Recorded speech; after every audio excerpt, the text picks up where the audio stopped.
is going on? Thank you guys so much for tuning in. You are listening to the Ellipsis Podcast. So you guys already know, kick off your shoes, grab your notepads and your snacks because God's got the tea and I'm just spilling it, okay? So, you guys, all right, ladies, all right, we already know what this is. So, it's Valentine's Day. It's coming up.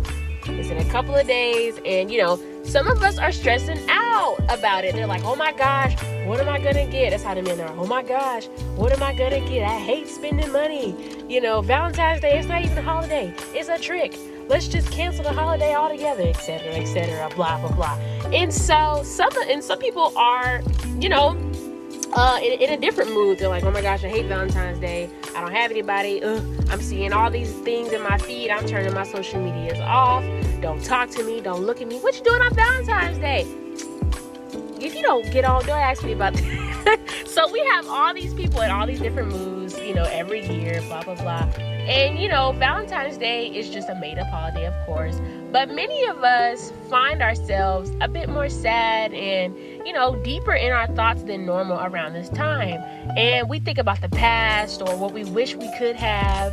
Or, you'll be crying alone because you just went through a breakup. Or the person you thought would return after y'all broke up never did. And then you prayed and you asked God for a husband and all the things that you desire, to come with them. And you've asked God if someone was your husband, and you've either gotten a no or no answer at all. Then we have, people. I remember when I went through a breakup last year, I told God I would give him a year of just extreme focus to let him do whatever he wanted to do in my life without involving anyone or anybody else in my focus of view. And I feel like this is the season of, can I help you? This season, you need to really, ladies, and this is for y'all need to put your heads down. Single ladies, put your head down. Focus on your goals. Focus on learning what you love, what you don't. Spoil yourself. Take yourself out on dates. Spend money on you that you would have spent on that man if you had him. Because I know you don't spend that same amount of money on yourself. Build discipline. You have to run your race at full speed without checking to see if someone is in the rear view clocking your speed. Because when you're moving that fast, you can't see faces. You can't see what other people are doing. You can't worry about who they're talking to, if they're out on a date, if they're texting somebody else, because you're moving way too fast. You're going 100 miles per hour. Focused on you, focused on your purpose, focused on your flaws, focused on, okay, what are some of the things that I need to fix, that I need to mold, that I need to shape? God, fix me, mold me, till my garden. You're focused on you. You're moving too fast. And, if there's ever a moment where you feel like you're moving too fast, that's great. But if there's a moment where you feel like you're not moving fast enough and, your friend comes to you and they say, girl, he's looking at you. He wants your number. In the midst of your can I help you season, and you find yourself looking up and, getting distracted by this person or by what's going on around you, and you start to slow down a little bit from that 100 miles per hour that you were running, you have to say, no, thank you. God's got something and someone for me, and I got to get prepared. So I got to get ready. And I can't get that done playing with people who are determined, who their wife will be just because of how they dress or how their body looks or how much money they make or what car I drive or, the modern version. It's like the modern version of, what is that? What can I bring to the table? Honey, you are the table. And you hear it all the time. I am the table. I'm the table. You are the table. People are so focused on the now and how things look now. I gotta have it now. Oh no, she gotta have it now. She gotta have that look, that top tier look now. She gotta have designer clothes now. She gotta have the expensive weave and all that now. So, when a husband who is a man of God, who is truly seeking the vision and seeking what God has for him and his helpmate, when he sees a vision, he can see you too.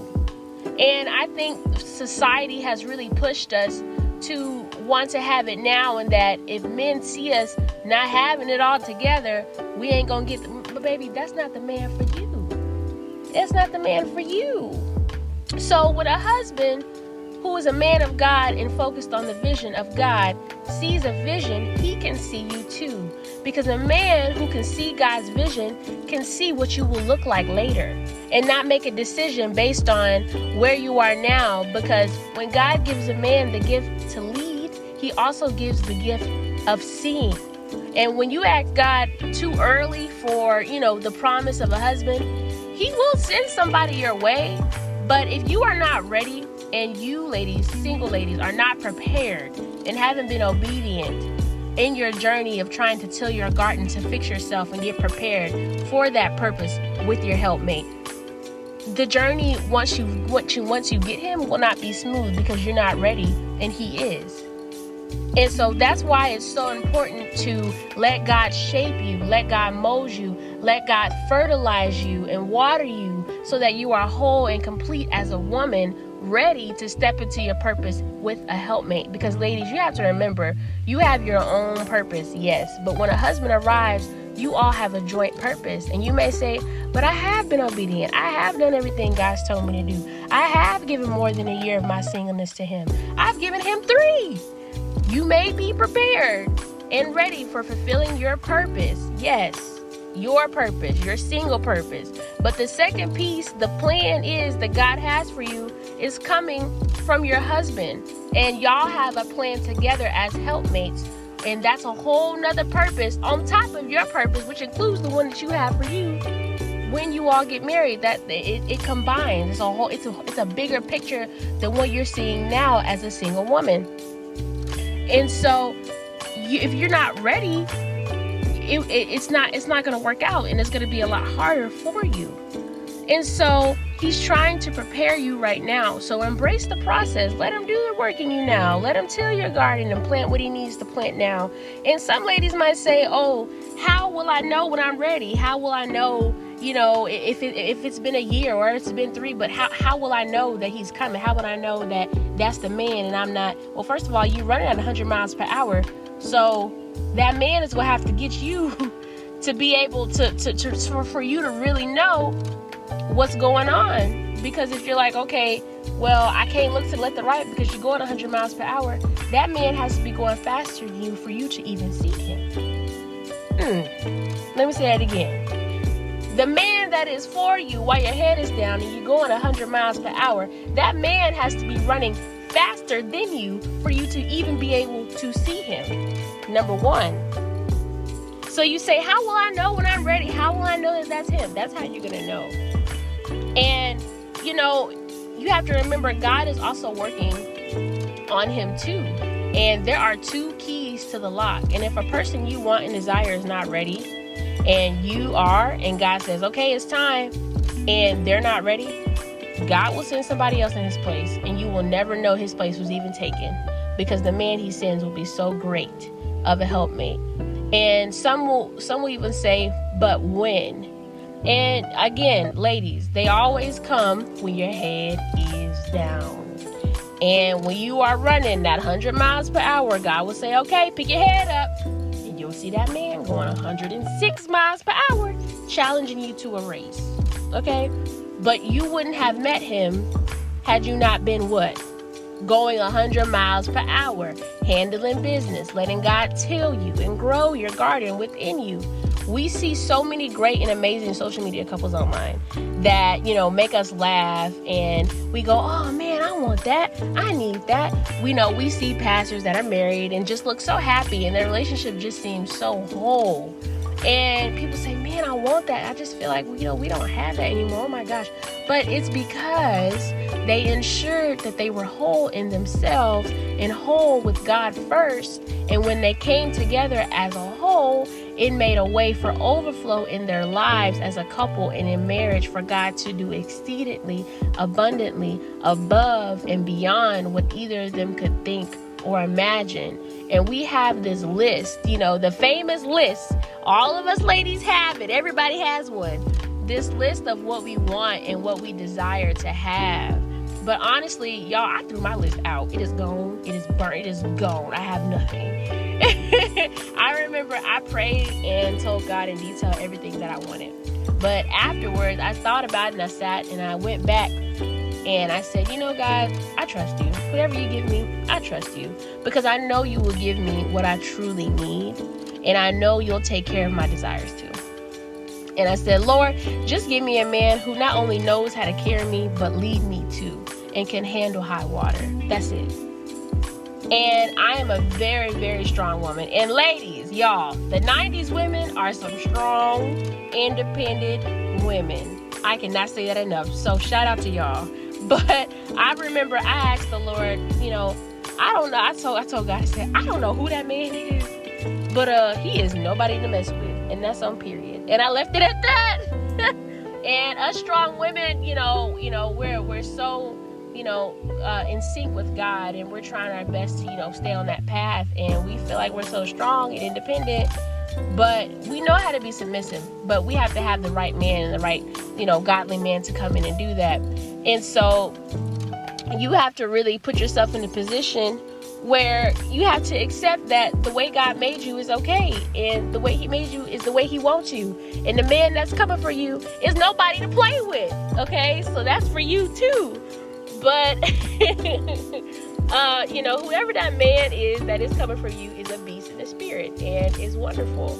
And a gift like that, is really worth the wait and worth the work. Because remember, once you have him, God is expecting you to, in your helpmate, to fulfill the purpose he sent you both here to do. So remember, you get to enjoy him, yes, but don't mess around, because you have to always put God in the center and at the head of the table always. And so this is your, say it, I know you're saying it, this is your, can I help you season. Don't let any distractions knock you out of your position. Put your head down, stay there, keep your ears open, obey the first time, because timing is so strategic. And if you feel yourself slowing down and starting to look left or to the right, and you're not running as fast as you were before, keep women in your circle that are going to pray with you, uplift you, shield you, and cover you, and hold you in times of vulnerability and loneliness and doubt, to ensure that you don't go to the left or right. Because ladies, you all know, when you have your tribe of women with you that know how to pray and are grounded and whole within themselves, there is no losing for you. There is no losing for us. So remember, once you put your head down to start rolling and tilling your garden, and you get that tap on your shoulder, and you run, you don't see nobody running in front of you, but you got this tap on your shoulder, and you look, even though you're not supposed to be looking, you look, and he's tapping on your shoulder, and he looks real good, and he looks like he might be the one. What do you say? Everybody, what do you say? Can I help you? And put your head back down, because when the time is right, you will know. I love you, ladies. I love all of y'all who have tuned in. I thank you so much for sticking with me and riding with me on this journey. We are in it for season 2. And like always, I love y'all. I will see you next week. And you have been listening to the Ellipsis Podcast. Go into that season. Can I help you? See you guys next week.